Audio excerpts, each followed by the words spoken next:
What's going on YouTube? Welcome back to another video, and today I've got that Lyrilusc deck profile I was talking about doing. Give me one moment to close my door and then we'll get right into the deck profile. Now, pardon me if I have to read the effects a little bit. I'm still kind of new to the deck and whatnot, so starting us off with the deck, we have 3 copies of Lyrilusc Celestine Wagtail. Celestine Wagtail is probably the best card in the deck, or best monster in the deck, so I would not pass up on running this at 3. It searches your spells and traps, which is very important in this deck, especially when you have 2-card combos that revolve around your spells and traps.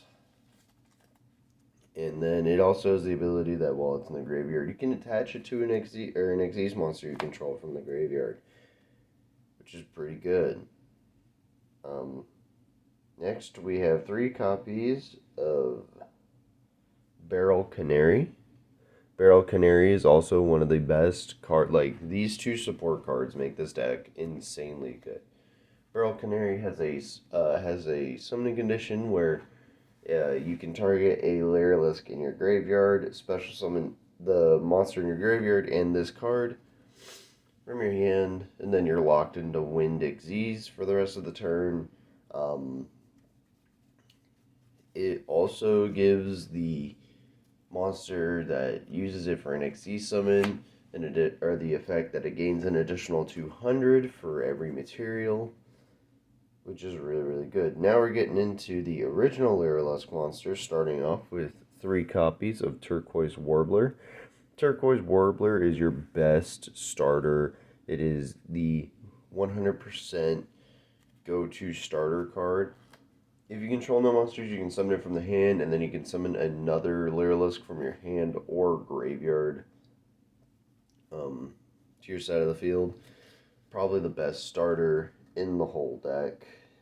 If not, it is the best starter in the whole deck. Next, we run 3 copies of Cobalt Sparrow. Cobalt Sparrow, unfortunately, does not have a summoning effect, have its own summoning effect, but it searches a level 1 whenever it's special summoned, and it makes an Xyz monster that's summoned by its effect unaffected by all card effects, or just unaffected by opponent's card effects. Or no, it makes it untargetable by your opponent's card effects. Untargetable by your opponent's card effects, not unaffected. And then I'm also running 3 copies of Lyrilusc Sapphire Swallow. Sapphire Swallow can special summon itself if you control a Wind Wing Beast monster, and gives the ability for an Xyz monster summoned with it as a material to be able to attach your Lyriluscs from the graveyard as material, which is really, really good. It's just really good recursion for the deck, and just absolutely strong. Next, we're also running the honorary Lyrilusc monster, 3 copies of Slower Swallow. You can summon it if there are 2 monsters on the board with the same level and attribute, and then you contribute it to, on your next draw phase, be able to draw 2 cards instead of 1. So it's a slow +1, but it's card advantage. It's also a level 1 that can summon itself. It's searchable in the deck. I would not pass up on this. And then to round off the monsters with our hand traps, we have 3 Ash Blossom Enjoy Spring. I'm not even going to need to explain that one. And then 1 copy of DD Crow. DD Crow is searchable in the deck, so you really only need the 1 of him. And that is it for the monsters in the deck. It's, I believe, around a 20 monster count. Well, actually, no, it's got to be more than that. No, I think it has, no, it's got to be more than 20. I'm not even going to bother deliberating it.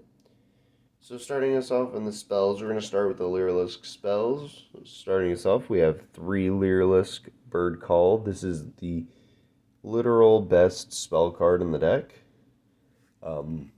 it is your searcher, which is searchable by a search target. If that does not scream top tier deck, then yeah, if you don't know what this thing does, you can either add or send a Lyrilusc monster from your deck to your hand or graveyard. So add it from deck to hand, send it from deck to graveyard. Um, and then you can special summon one with a different name from your hand. So you can summon Warbler with this, and you get its effect because Warbler only gets its effect when it's summoned from the hand. So yeah, this is like the best card in the deck. Now we're playing one copy of Bird Sanctuary.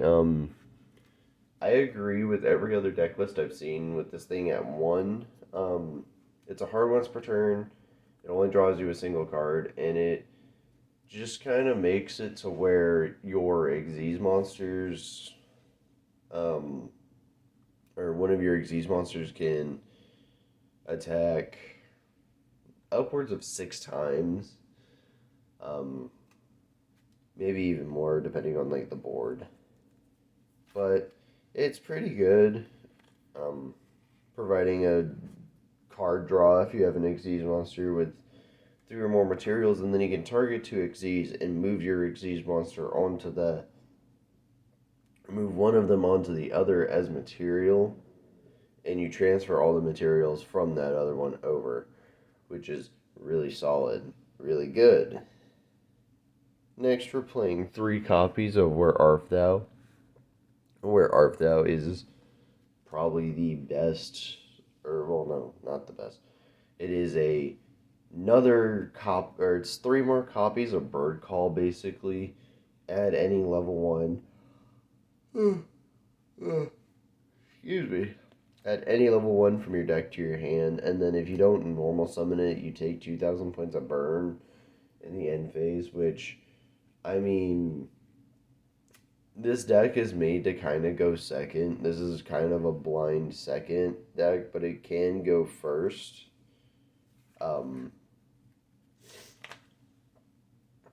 So that 2,000 points of burn that you take is not really a big deal. Next, we're playing 2 copies of Wing Recital in the main deck. I do have a side deck for this deck. The only reason why we're playing 2 of it in the main deck is because of its hard ones per turn. But if you control 2 Wind Wing Beast monsters, you can pay 600 life points to draw 2 cards, which everything in the deck is Wind Wing Beast except for Ash Blossom and Deity Crow. But you're not summoning those. And then for our power 1-ups, we are playing 1 Instant Fusion, 1 Called by the Grave, and 1 for 1. A lot of 1s. There's a lot of level 1s in the deck. And 1 for 1 also sets up your Warbler, which is really, really nice. I'm just going to go into the traps now because we're only running 6 traps. We have 3 copies of Imperm and 3 copies of Harpy's Featherstorm. Featherstorm is the most broken card in the deck. If you don't know what it does, if you control a Wind Wing Beast monster, I don't see a theme here yet, but if you control a Wind Wing Beast monster, you negate any monster effects your opponent activates for the entire turn until the end of the turn after you activate it. So if you go first, which more than likely you'll want to go first just to see what your opponent's playing, and then you'll go second in game 2. And this card just helps so much. It turns your opponent's stuff off for a full turn. And it can also search Harpy's Feather Duster if it's face down and destroyed by an opponent's card effect. So, that is it for the main deck. Let's get into the extra deck. Now, this first card from the extra deck, I do need to read a little bit, so I'm going to pause the recording and come back. So starting us off in the extra deck, we have one copy of Lyrilusc Independent Nightingale. Nightingale has the effect where if it was summoned or fusion summoned using an Xyz monster as material, which you're never going to do, it can increase its attack by 500 times the number of materials that monster had, and then it also is unaffected by all of their card effects, which is really, really strong. Yeah, ridiculous. And then it can inflict, or it gains 500 attack times its level, which it's level 1, so it only gains 1500 attack. It has no self level modulating effects. Um, and then it has the effect where you can burn your opponent for 500 times its level, which is not bad at all. Next, we have um,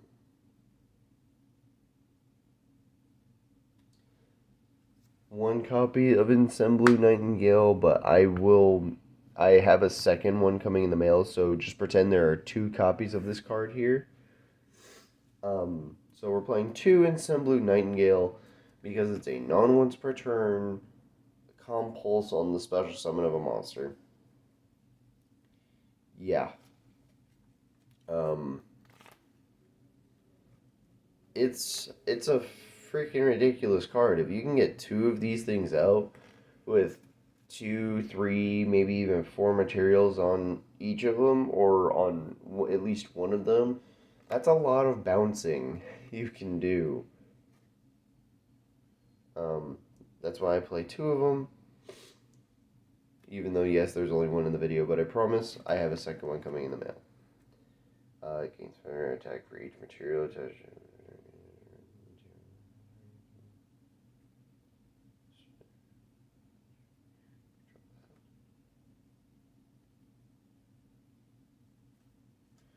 Next, we have one copy of Prominent Thrush. This is probably the weakest Xyz monster in here.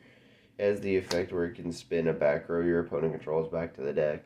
And then when a Lyrilusc you control battles, you can detach any number of materials to boost its attack by 300 times the amount of materials detached. Not the best card in the deck. Sorry, I'm going to be reading a lot of these extra deck cards. So let me pause the recording again, read some of these extra deck cards, and I'll be right back. Next, we are running two copies of Assembled Nightingale. Assembled Nightingale is your finishing move. It is your one punch, well, not really your one punch man, it's your stand for the deck. It has the effect where it can attack equal to the number of Xyz materials it has. It gains 200 attack for each material. And it also has a quick effect where your opponent not your opponent, where you can quick effect detach. None of your stuff can be destroyed by battle or card effects, and you take no battle damage, which is solid.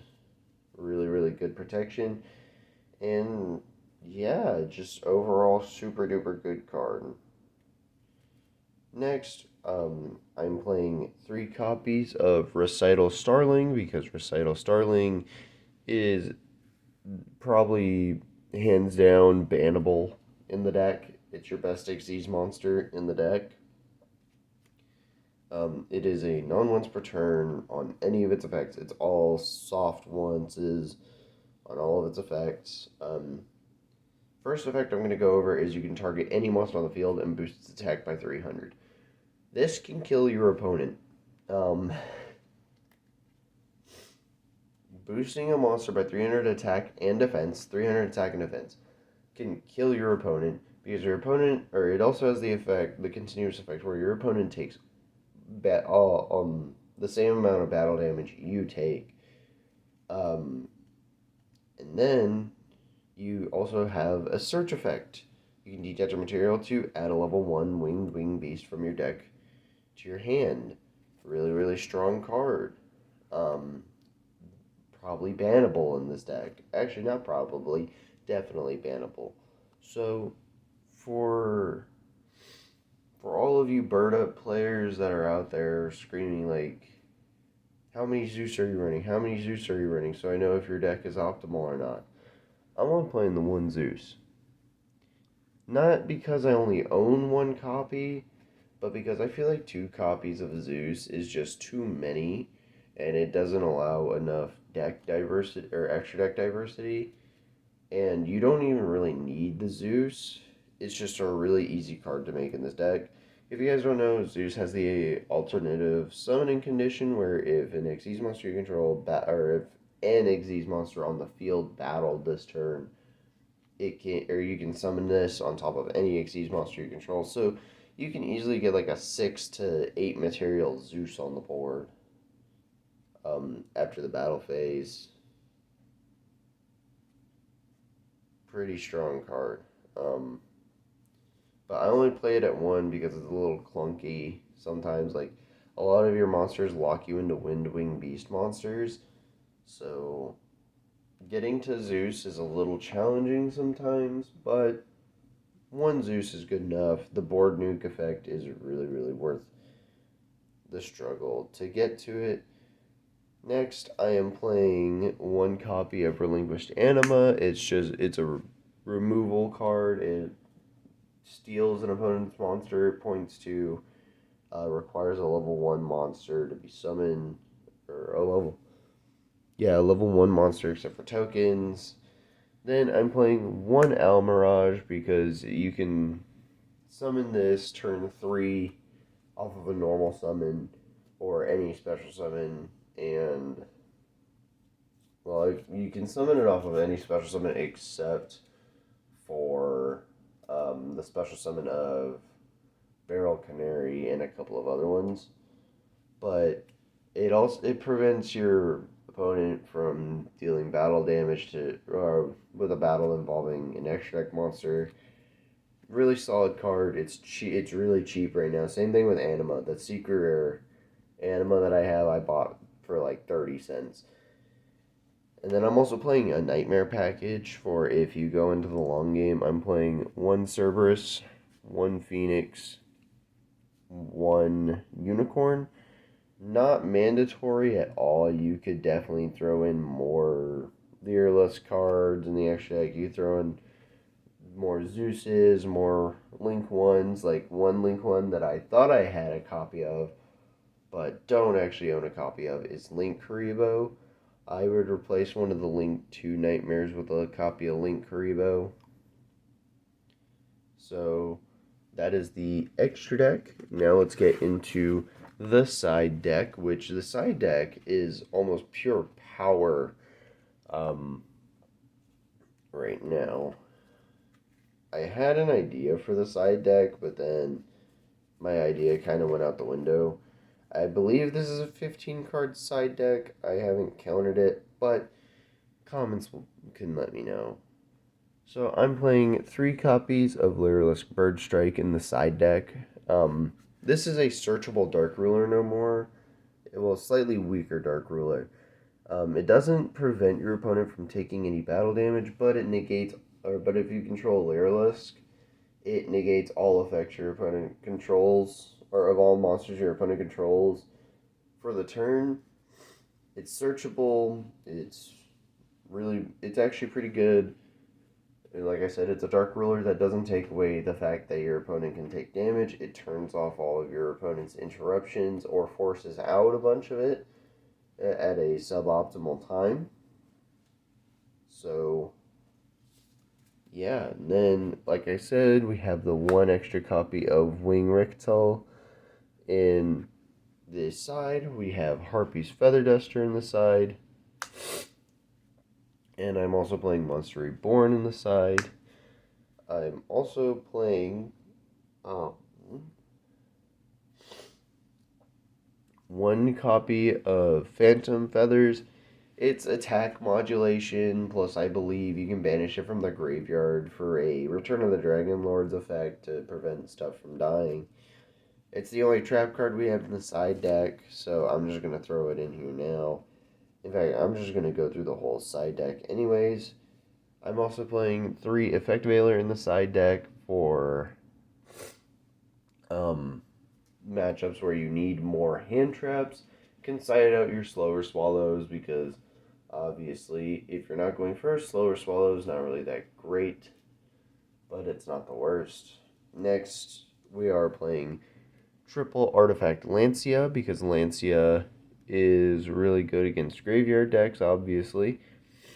And then for the one extra deck monster I have in my side deck is one copy of Boral Sword Dragon. This could be any card in the whole wide world. You could even run a copy of Dark Ruler No More. You can play Inferno Reckless Summon. There's a lot of other things you could put in the side deck, but this is my side deck. Not the most powerful, but not the weakest side in the world. It's honestly prepared for just about every deck that you can think of. And let me tell you, this deck is a sleeper. Well, not really a sleeper deck. People are catching on to the fact that this deck is really good. So I highly recommend trying to play this deck while everything is still legal. So give me one moment and I'll wrap up this video. So guys, if you enjoyed my deck profile or my version of Lyrilusc, my build for Lyrilusc, please be sure to like the video, subscribe if you're new to the channel. My channel has been declining in subscribers recently, but that's because of my inactivity. I can't blame people for not wanting to be subscribed to a channel that doesn't upload content anymore. But I'm going to try streaming Master Duel whenever Master Duel drops. So look out for that. Looking out for Master Duel right now. And yeah, that's really all I have to say. If you guys like this, let me know what you thought down below. And let me know if there's any other decks you want me to try and build eventually. There's a couple of decks that I want to make, but I'm more than willing to dabble into building some other stuff. As long as it's not too expensive, like Sword Soul and a whole bunch of other stuff. Like, nothing too meta relevant. This deck, you guys saw I opened a box of Synchro Storm and I pulled quite a bit of stuff for the deck. So that's why I made this one. It took me like $50 to finish it up. And the only reason why is because of Harpy's Feather. Something. Or that Harpy's trap card that we're playing. Anyways, guys, I'll see you in the next video. Whatever that is. And that's all I gotta say. Peace. It's phone. I said peace.